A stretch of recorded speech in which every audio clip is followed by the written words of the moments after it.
Hey there, CB fam. Welcome back to my channel. Today, I'm Kate if you don't know me, and today we're gonna be talking all about my experience teaching abroad in Costa Rica. So if that's something that you're interested in, then just keep watching. Okay, so I got this idea from my friend, hello third grade, Jess. From my friend Jess at Hello Third Grade on Instagram. And so I wrote her, I was like, that's such a good idea. I taught abroad too. Do you care if I do it with you? And she was like,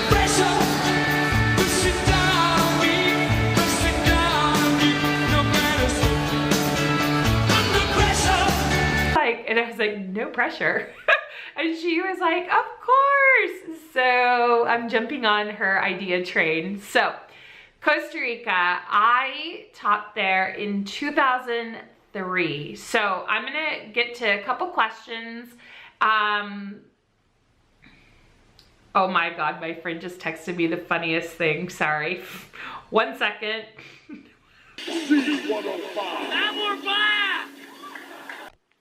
Okay, so the first thing that I wanted to touch upon in this video is just how do you even get started, right? How do you even find a potential? Like, let's say you're at the point now where you're like, okay, I'm gonna do this, I'm gonna teach abroad, where do I start looking? So I'm gonna tell you kind of how it happened for me, and then kind of how it could potentially happen now. So back in 2003, so let's go back to 2002. I'm taken back to 2002.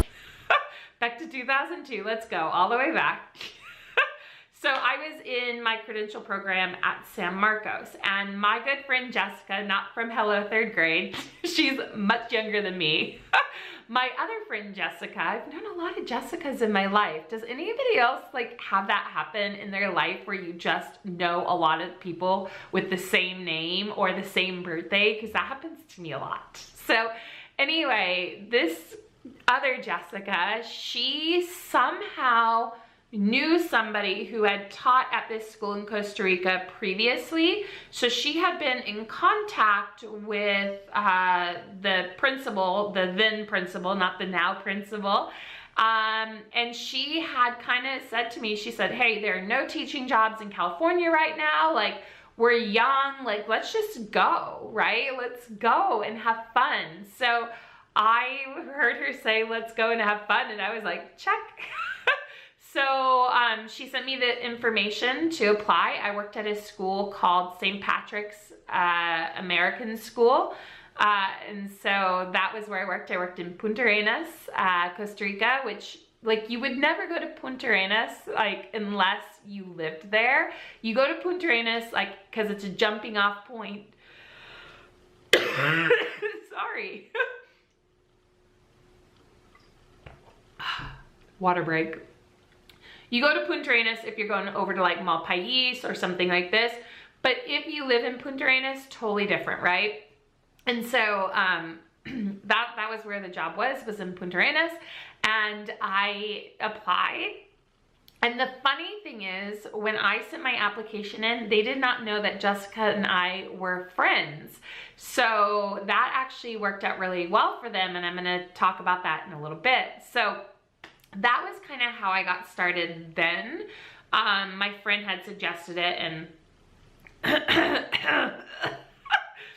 that was how we went from there. So, oh my God, my friend is texting. Oh my gosh. How funny.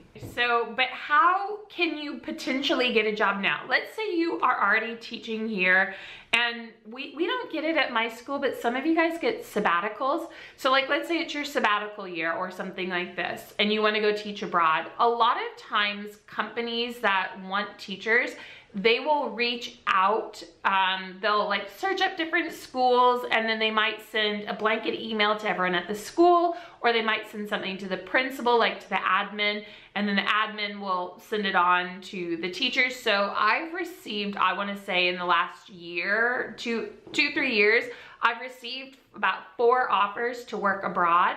and it is something that's tickling my interest again. However, I have a set amount of years that I want to get in California before I go abroad.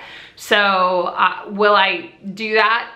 Who knows, maybe, maybe not, but that's a lot of times what you'll do. You'll get contacted from companies, and a lot of times it'll be tax-free. So even though the salary might look a little bit lower, because it's tax-free, it's comparable or higher. So definitely check your emails, and if something sparks your interest, like they had said, what it was like New Zealand, Dubai, there were like a couple other places, I think one was like the Czech Republic. So, and sometimes they'll do something that's just like, you know, over the summer or something like this. So look for those opportunities, because in the summer you have the most time. So that is kind of how you can find those. If none of those things, like if you don't know somebody who knows someone, or somebody hasn't reached out to you, then I would start looking online yourself. Start inquiring with schools. Same like if you were to look for a job, you would start looking online, things like that. So that would be my suggestion there. Okay, so the next question, did you know anyone? So I did actually. My friend Jessica, not from Hello Third Grade, my other friend Jessica, she and I went down together. So we were in the credential program, and it ended up that we had met another person from San Diego. Like, go figure, it was like the San Diego year. I'm still friends with him today. His name is Dean, or we call him Deem. That's a whole inside joke from like 20 years ago. And then our friend Allison. So, and all of us still live in San Diego. Well, Allison just moved back. That's unimportant. We all still live in San Diego. So I went down knowing one person, left knowing a lot more, and I am still, let's see, 2003. So what is that? 16 years later. Still friends with these 4 people. So that's pretty cool. And it's one of those things that we just have that life experience. Like it's just something that the 4 of us share. So that's pretty cool. Okay, that comes to another interesting point that I wanted to bring up, is a lot of times these places will not, like, they won't pay for your flight initially, or do they? Some will pay. I shouldn't have said that. Some will pay for your flight, some won't, but oftentimes if you agree to do a second year, they'll pay for all of your flights, and a lot of times they'll allow you 1 flight home during the year that is paid for. So definitely inquire for those things, because getting there could be quite expensive depending on where you go. And I think most will pay for it, but don't quote me on that. Okay.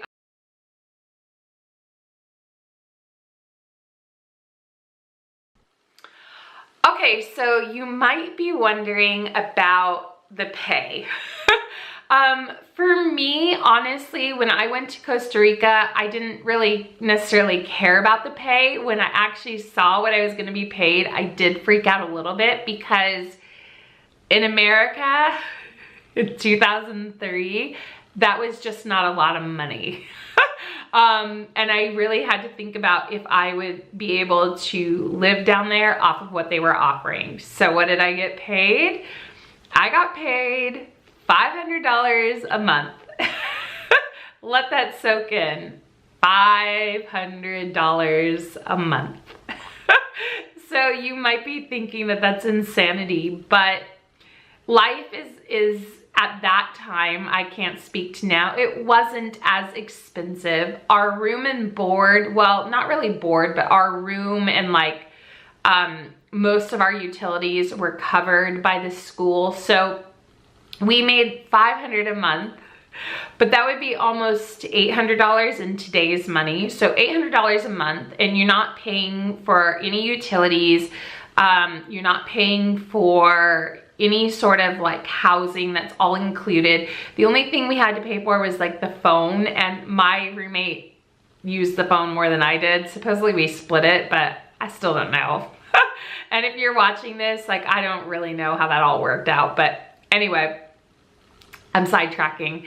So yeah, I think it was not until November where I actually had to go to my bank at, like, pull money from my bank at home. So I was able to live very comfortably and travel on that $500 a month. So it's, you kind of have to look at where you're going, how much money is it, like what are the perks included. I'm sure if you wanted to work at like St. Patrick American School in Punta Arenas, they probably pay more now than they did then, obviously.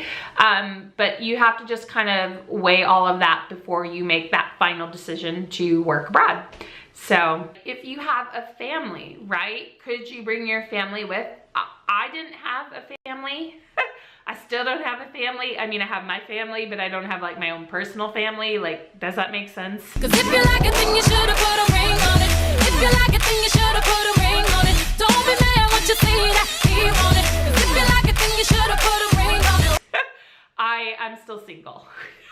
What I'm getting at is I'm still single. So anyway, I think that, you know, if you have a family, that's something to inquire about, right? Because if you have kids, where are they gonna go to school? Do they go to school where you teach? I mean, I would assume so. If your teaching partner is not if your partner is not in the teaching profession, what do they do? So I do have a little knowledge on this. So at my school, I'm a German school. So this means that we get a lot of teachers who come over from Germany.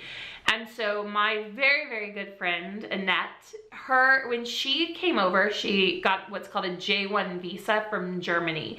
And this means that she has 3 years that she can work in the United States, and then she has to go back to Germany. So her husband actually came over, Thomas, love Annette, and he actually couldn't find a job in his field. So for those 3 years, he didn't work. he didn't work. So there's that. It would be very difficult, I think, for your partner to be able to get a job. I think with like visas and stuff, it might be really difficult for them to get a job. So they would maybe you would have to make sure that you have enough money to support everybody. So that would definitely be something that you would have to look at. Because I know visas are tricky here in the United States, and I would assume that they're tricky in other places as well. So just something to think about. The last one of the last things that I wanted to bring up is like resources. So again, we're going back to 2003.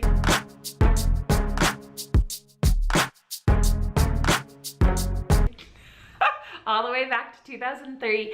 And honestly, the internet was very, very young. Like, it wasn't something in 2003 that just everybody had, right? Like, I think it was not as common then. I don't know, correct me if I'm wrong. But then being in a foreign country, yeah, the internet there wasn't much. Now, I got hired on to teach 2nd grade, and yeah, I had 0 resources. So I went down not really even knowing all of the standards for 2nd grade. That's probably something that I kind of should have looked up, but I didn't. But I knew certain things, right? Like, I knew kids need to know how to add, how to subtract, how to like write complete sentences, you know, how to capitalize, learning nouns. So I had like a general idea of what we needed to do. And so yeah, so that was kind of tricky because we didn't have curriculum. We didn't have really a lot of anything. So you had to get very, very creative. And my classroom, it was up in the hills. So there was all these like farm animals. There was always like a bull that used to hang out by my room. And like, I couldn't tell if it was a friendly bull or not. I think it was sizing me up like half the time, like trying to figure out who I was and why I was speaking some weird language. But yeah, so there was all kinds of crazy animals up there. Chickens, horses, bulls, you name it, it was up there. And then, you know, so that was kind of, you had to be very, very creative. And I have to tell you that it helps you to think on your toes. I mean, my best ideas come to me spur of the moment. It's why I don't really see validity in like lesson planning as much. And if you're an admin watching this, yeah, like there's not a lot of like lesson plans. They kind of keep you on track, but yeah, I don't know. Anyway, okay, so oh, my knees. But you just make do. So anyway, that was kind of the experience. Now I lived there for a year. I was there for a year, and I had the option to come back, but I just knew that I needed to get back to the States and get a teaching job because they were few and far between. And, you know, I needed to you know, there's certain things that I need to do. So for retirement and whatnot. Oh, ow. So they were like, you know, I just knew that I needed to get back to California because I had to clear some credential stuff. So I decided not to stay a second year, although my friend did. Okay, so should you work abroad? If you are even contemplating this, then the answer is yes. If finances are not going to be a problem for you, if being able to take off from work is not going to be a problem for you, if it's something that you're passionate about wanting to do, then do it.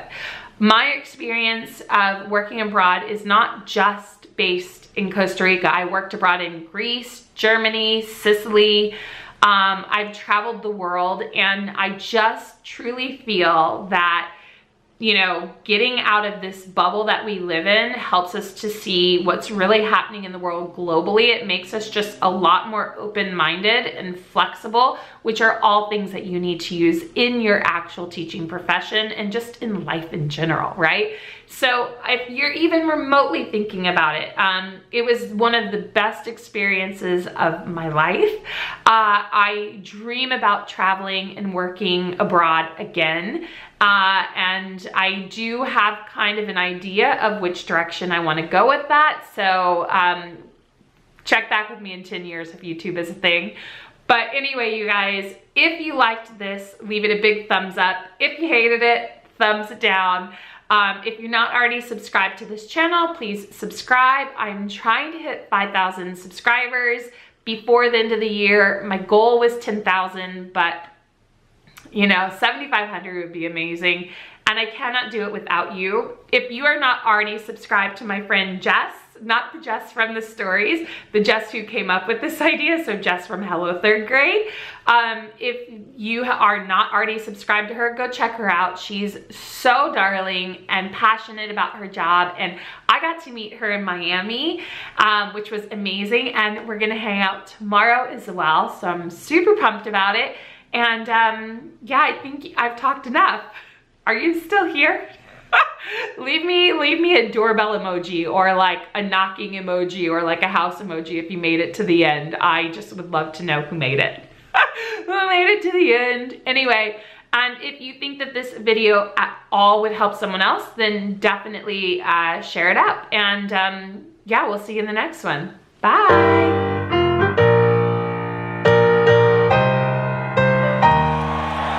You know I'm back, like I never left.